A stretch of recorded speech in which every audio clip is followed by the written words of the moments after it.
आदिमं ठिविनाथ मादिमं निष्परिग्रहम् आदिमं तीर्थनाथं च ऋषभस्वामिनं स्तोमः। प्रथम राजेश्वर, प्रथम संयमधर, प्रथम तीर्थंकर शत्रुंजय मंडन श्री आदिनाथाय नमः। गिरनार मंडन श्री नेमिनाथाय नमः। शंखेश्वर मंडन श्री शंखेश्वर पार्श्वनाथाय नमः। हालोल मंडन श्री शंभुनाथाय नमः। नाकोड़ा मंडन श्री मुनीश्वर स्वामिने नमः। सच्चारित्र चूड़ामणि परम पूज्य तपागच्छाधिपति राम सुरेश्वर जी महाराज के चरणों में वंदन। वात्सल्य मूर्ति वर्तमान गच्छाधिपति परम पूज्य आचार्य भगवान अभयदेव सुरेश्वर जी महाराज के चरणों में वंदन। सरल स्वभावी तत्व प्रवचन प्रज्ञ मुक्कारी गुरुदेव परम पूज्य आचार्य भगवान रत्नचंद्र सुरेश्वर जी महाराज के चरणों में वंदन। वाचनादाता मधुर कंठी परम पूज्य आचार्य भगवान उदय रत्न सुरेश्वर जी महाराज के चरणों में वंदन तथा सभी श्रवण भगवंतों के चरणों में वंदन। मातृहृदया साध्वीवर्या मम गुरुमैया परम पूज्य साध्वी श्री गुरुदक्षासी जी महाराज के चरणों में वंदन। मेरे मासी साहब शाश्वत रत्न श्री जी महाराज के चरणों में वंदन। सभी श्रवणी भगवंतों के चरणों में मेरा वंदन। यहाँ उपस्थित सभी मेहमानों को श्रावक श्राविकाओं को मेरा प्रणाम। हम सब संसार में दुखी क्यों हैं? किसी के पास आंसर है? बिकॉज हमारा इच्छाओं पर कंट्रोल नहीं है और दूसरा लोगों से बहुत सारी एक्सपेक्टेशंस रखते हैं। संयम मतलब क्या? संयम मतलब इच्छाओं पर नियंत्रण और किसी से कोई भी एक्सपेक्टेशंस नहीं।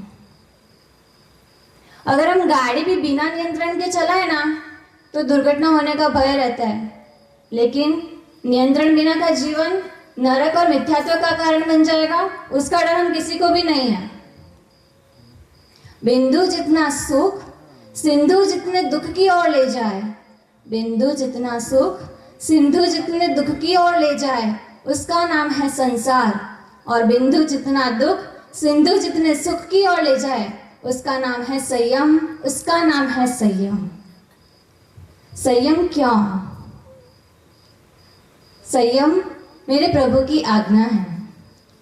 6 काया जीवों की रक्षा के लिए, वास्तविक सुख की प्राप्ति के लिए, पापों से बचने के लिए, भव चक्र को समाप्त करने के लिए, मतलब मोक्ष की प्राप्ति के लिए। जिस किसी को भी पाप का डर हो वो इस संसार में रह ही नहीं सकता, क्योंकि संसार में हर क्षण पाप है। सोने से लेकर उठने तक, यहाँ तक कि सपने में भी पाप है। डगले अने पगले सतत हिंसा मारे करवी पड़े ते धन्य छे जणे अहिंसा पूर्ण जीवन सापड़े क्यारे थशे करुणा झरणथी आर्द्र मारू आंगणु आ पापमय संसार छोड़ी श्रमण हूँ क्यारे बनूं आ पापमय संसार छोड़ी श्रमण हूँ क्यारे बनूं। हम सबसे पहले उठते ही क्या करते हैं? मोबाइल का यूज, मतलब टेवकाए की हिंसा करते हैं। फिर बाथरूम वॉशरूम का यूज करते हैं, मतलब अपकाय की हिंसा करते हैं। फिर रसोई में पृथ्वीकाय और वनस्पतिकाय की हिंसा करते हैं, और साधन का यूज करके त्रस्काय की हिंसा करते हैं, और वायुकाय की हिंसा तो पूरे दिन चालू ही रहती है। मतलब संसार की हर एक प्रवृत्ति में पाप है। बहुत से लोग कहते हैं कि हम लोग संसार में रहकर भी धर्म कर सकते हैं। आज मैं उनसे कहना चाहूँगी कि बड़े बड़े पापों से शायद हम संसार में बच सकते हैं, लेकिन छोटे से छोटे पापों से बचना है तो संयम के बिना पॉसिबल नहीं है। मेरे परिवार का बहुत ही उपकार है मेरे पर। सबसे पहले दादा की बात करूंगी। उनको धर्म इतना पसंद नहीं है और दीक्षा की बात जब भी करूं तो गुस्सा हो जाते थे। और उनको सबके रिश्ते करवाना बहुत पसंद है। मेरा भी रिश्ता ढूंढ के रखा था।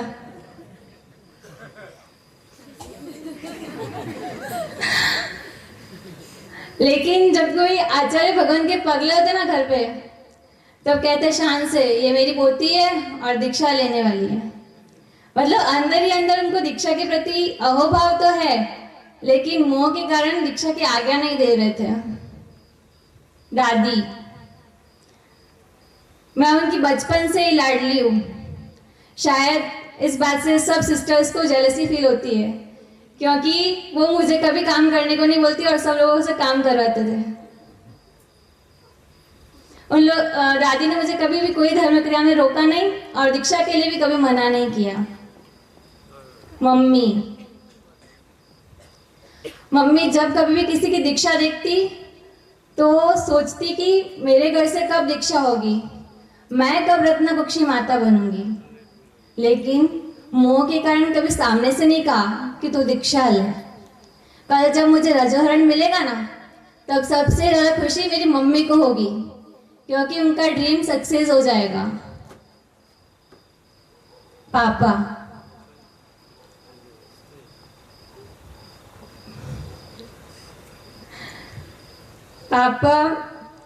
जब कभी मास्टर क्लास मुझे रुकने जाना होता था तो हमेशा अनबन होती हम दोनों में, और दीक्षा की बात करती तो आंसू स्टार्ट कर देते।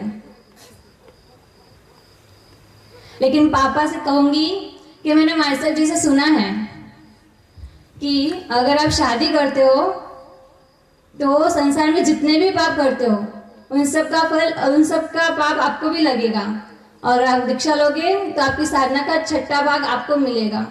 तो आपको खुशी होनी चाहिए कि आपकी बेटी दीक्षा लेने जा रही है। अब बात करती हूँ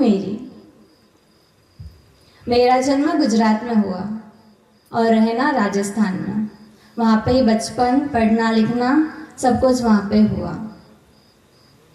मुझे खाने पीने का, पढ़ने का, खेलने का, घूमने का, राइड्स का, सबका ही बहुत शौक, और पढ़ने का तो कुछ ज़्यादा ही शौक।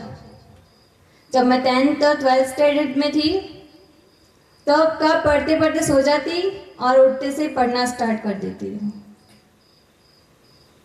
धर्म में रुचि थी, लेकिन धर्म का माहौल ना होने के कारण दीक्षा में बहुत लेट हो गई। मैं जोधपुर 19 साल रही, लेकिन उस बीच मैंने अपनी एरिया में सिर्फ एक बार चातुर्मास देखा। वहाँ पे धर्म किसी को रुचि नहीं तो चातुर्मास भी कम ही होते हैं वहाँ पे, और साधु साधु भगवान भी वहाँ भी, उनका विचरण भी वहाँ पे कम ही होता है। मम्मी जब इस घर में बहू बनकर आई तो धर्म का बिल्कुल भी माहौल नहीं था घर में। यहाँ तक कि पर्यूषण में कंदमूल, और पापा को तो भगवान के सामने झुकने में शर्म आती थी, और दादी को सिर्फ नवकार आता था। लेकिन कहते हैं ना कि एक नारी चाहे तो कुछ भी कर सकती है। मेरे मम्मी ने अपने अच्छे संस्कारों से पूरे घर का माहौल बदल दिया। आज दादी के ऑलमोस्ट 5 प्रतिक्रमण हो गए हैं। पापा डेली देरासर जाते हैं, चैत्य वंदन पूजा सब कुछ करते हैं, और घर में से मासी मासा की दीक्षा हुई तो पापा को 1 साल के लिए कंदमूल की बाधा दी थी। लेकिन पापा ने वो बाधा आज भी कंटिन्यू रखी है, और उस बात को 24 साल हो गए हैं।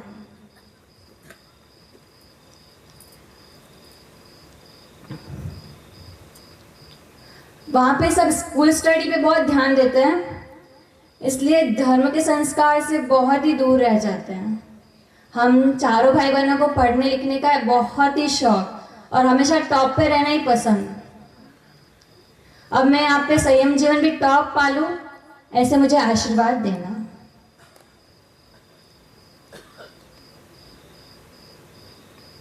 घर में से मासी मासा की दीक्षा हुई, इसलिए हर साल मम्मी पापा उनको वंदन करने जाते हैं। बस वहीं से परिचय हुआ। जब मैं 10th स्टैंडर्ड में थी तब 50 से अधिक साधु साधी भगवान जोधपुर पधारे। तब एक दिन बाद ही मेरी बोर्ड एग्ज़ाम चालू होने वाली थी, तो ज़्यादा देर उनके साथ टाइम स्पेंड नहीं कर पाई। बट शाश्वत मास्टर ने प्रेरणा की कि वैकेशंस में रुकने आना। तब 10th की वैकेशन में 1 वीक भिलडी से पाटन के विहार में उनके पास रुकने गई।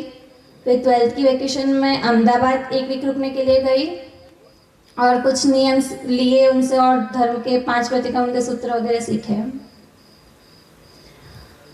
जब मैं फर्स्ट ईयर में थी तब गुरुदेव का चातुर्मास हालोल नगर में था। वहाँ पे सिद्धि तप और 28 का माहौल था, तो हमने सोचा हम भी कर लेते हैं 28। तो घर में से 3 जन ने 28 की, 5 उपवास जोधपुर किए और 3 हालोल आकर किए। तब फिर से शाश्वत मास्टर ने प्रेरणा की कि हालोल नगर में उपधान होने वाले हैं। उपधान शब्द ही पहली बार सुना था मैंने तो उस समय। उपधान पर सोचा कर लेती हूँ। उपधान में होता क्या है कुछ भी पता नहीं, एक भी पोषण नहीं किया था कभी जिंदगी में उस समय तक। लेकिन माय साहब जी ने कहा तो करना है ऐसा बस। उपधान में सब बस ग्रुप बनाकर आई थी, बट मैं किसी को तो जानती नहीं थी, तो माय साहब के पास ही रुकी और उनकी जीवनचर्या को देखा तो सोचा कि कितना निर्दोष जीवन है साधु जीवन। तब से मन में ठान लिया था कि इस जन्म में कभी ना कभी तो मैं दीक्षा लूंगी। कौन सी एज में लूंगी ये डिसाइड नहीं किया था, बट लूंगी इतना डिसाइड किया था। उपदान में जीव विचार के अर्थ, 14 नियम, छोटे छोटे नियम वगैरह सीखे। उपदान के बाद साहिब जी का तुरंत विहार था। मैंने घर पे विहार में जाने की बात रखी थी, लेकिन सबने कहा इतना बड़ा तप किया है तो हेल्दी होने के लिए घर पे रुकना पड़ेगा, तो विहार में नहीं भेजा। और मैं कॉलेज कर छोड़ के उपदान करने गई थी, तो 1.5 महीना कॉलेज नहीं गई तो सब माइंड से स्किप हो गया, तो कॉलेज भी उस साल छोड़ दी। फिर जब विहार में भी नहीं भेजा तो वापस मन डाइवर्ट हो गया और वापस कॉलेज ज्वाइन की। फिर वापस मौज शौक भोग सुख में लीन हो गए। लेकिन उपधान ने मुझे एक बाधा दी थी, माला की बाधा, माला पहनाने की बाधा, कि मुझे साहिब जी के पास 1 महीने रुकने जाना होगा। जब भैया की शादी हुई तो हालोल शिफ्ट होना हुआ, और जब मेरे रिश्ते की बात चली तो मुझे अपनी बाधा याद आई। तो मैं बाधा को पूरी करने के लिए साहिब जी के पास 1 मंथ रुकने के लिए गई। तब भी डिसाइड नहीं किया कि संयम लेना है, बट वापस जाना है इतना डिसाइड किया। फिर पुणे चातुर्मास में साहिब जी के पास रुकने के लिए गई। तब भी इतने भाव नहीं हुए थे कि संयम लो, लेकिन जब पुणे में वाचना हुई तब निश्चय किया कि संयम लेना ही है।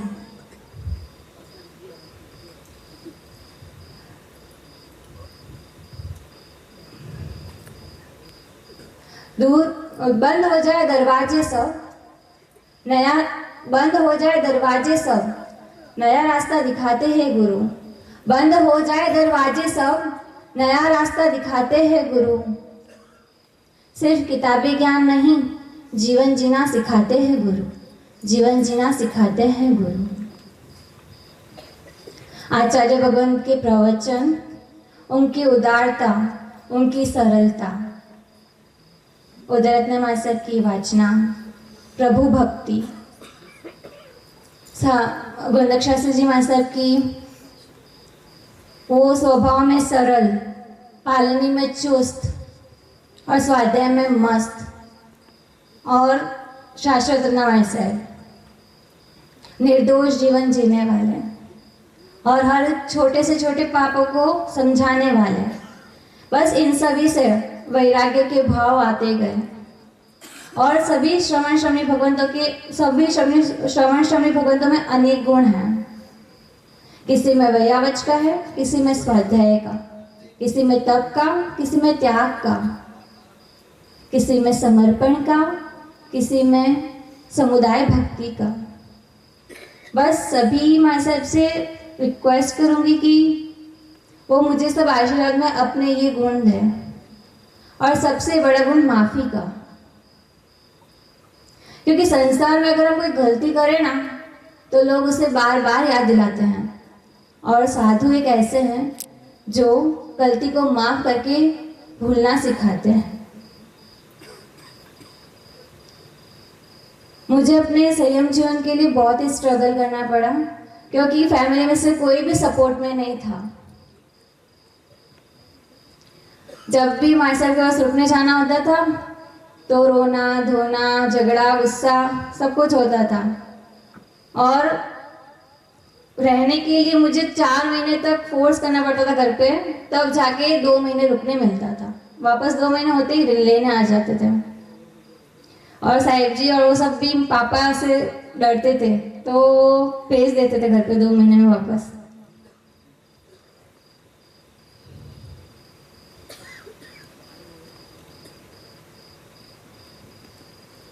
लेकिन मैंने जिद करके पापा मम्मी दादा दादी पूरे परिवार को मना लिया और उन्होंने मुझे आज्ञा भी दी थी। सब लोगों का दीक्षार्थी से क्वेश्चन होता है कि आप दीक्षा क्यों ले रहे हो। मेरा भी आप सबसे एक क्वेश्चन है कि आप लोग शादी क्यों करते हो। कोई आंसर है?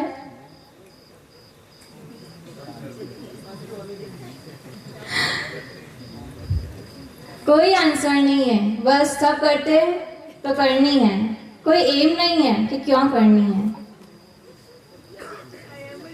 और बहुत से लोग का ऐसा भी होता है कि हमको जीवन में करियर बनाना है, सीए बनना है, इंजीनियर बनना है, डॉक्टर बनना है, लेकिन वो डिग्री सिर्फ इस भाव की होगी, लेकिन मुझे तो भाव की डिग्री चाहिए, इसलिए मैंने संयम चूज किया। मेरे फ्रेंड्स लोग का क्वेश्चन है कि क्या पता तू दीक्षा लेके अच्छी जगह ही जाएगी।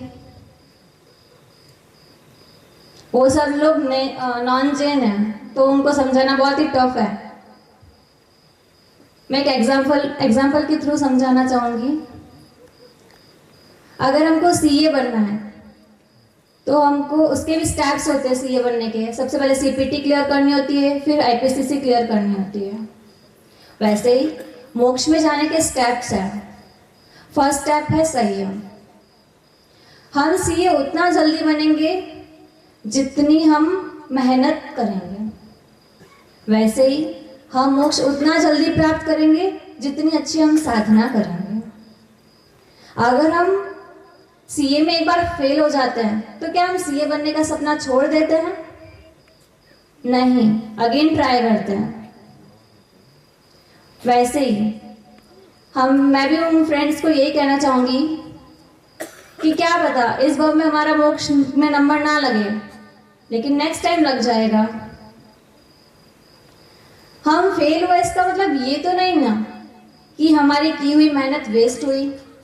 नेक्स्ट टाइम एग्जाम देंगे तो कम प्रिपरेशन करनी पड़ेगी। वैसे ही मोक्ष जाने के लिए हमने संयम चुना, संयम के लिए जो साधना की वो नेक्स्ट टाइम कम साधना करनी पड़ेगी।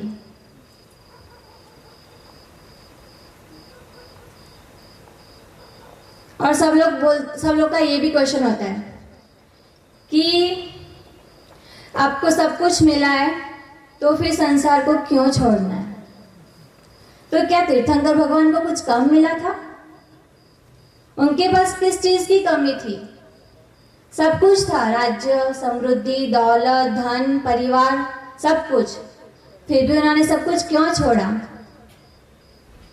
बताएगा कोई? क्योंकि असली सुख जो है वो त्याग में है, परिग्रह में नहीं।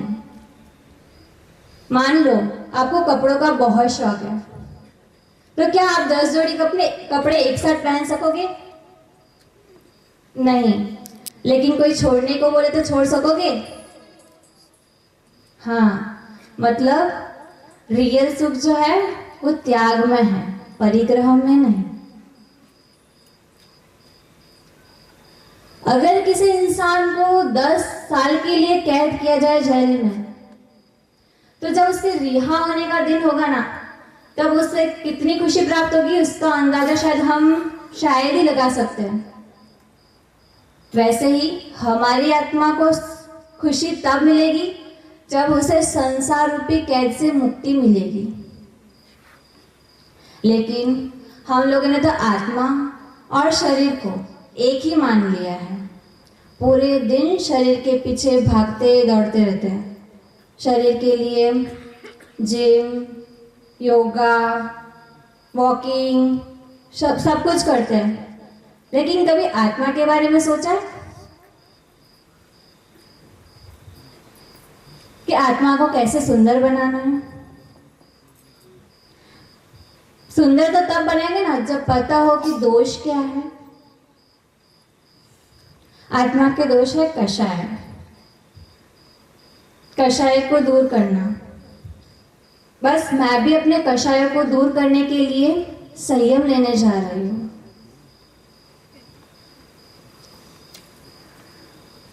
अब बात करती हूँ बड़े पापा की।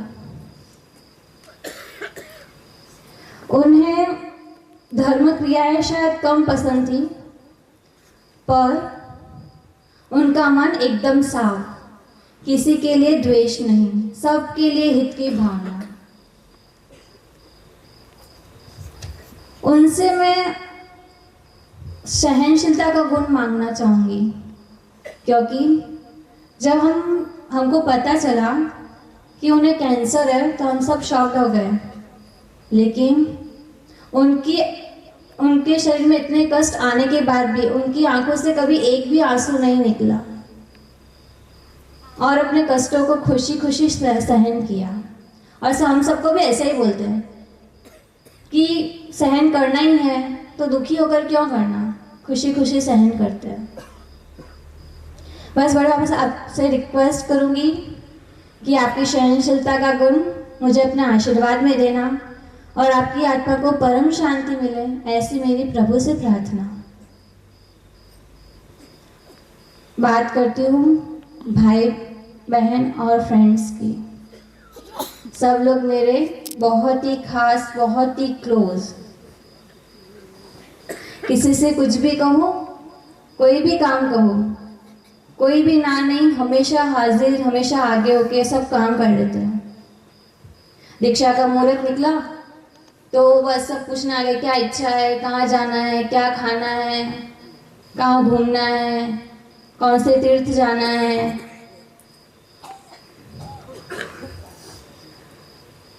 और अक्षय भाई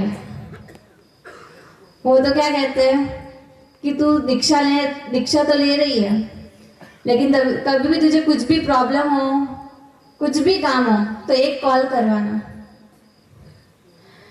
लेकिन उनसे कहूंगी कि इतनी फिक्र ना करो, यहाँ पे भी फिक्र करने वाले बहुत सारे लोग हैं।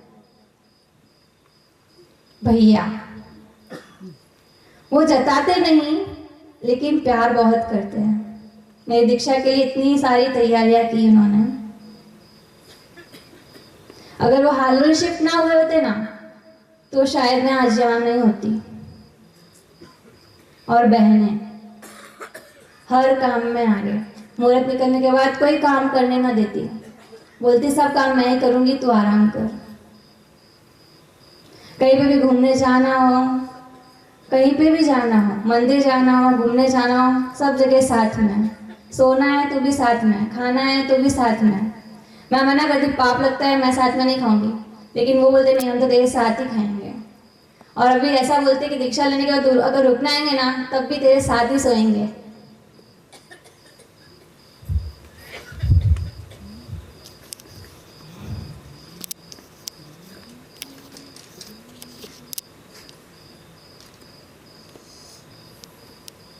सभी के बहुत ही उपकार है मुझ पर। मम्मी पापा, भैया भाभी, पापा मम्मी, बहनें, मामा मम्मी, काका काकी, बड़े पापा बड़ी मम्मी, मासी मासा, बुआ बुआड़ो जी। मैंने शायद ज़िंदगी में बहुत सारी गलतियाँ की हैं, आपका मन दुखाया है, और सभी के लिए आपसे त्रिविधे त्रिविधम इच्छामि दुक्कड़म।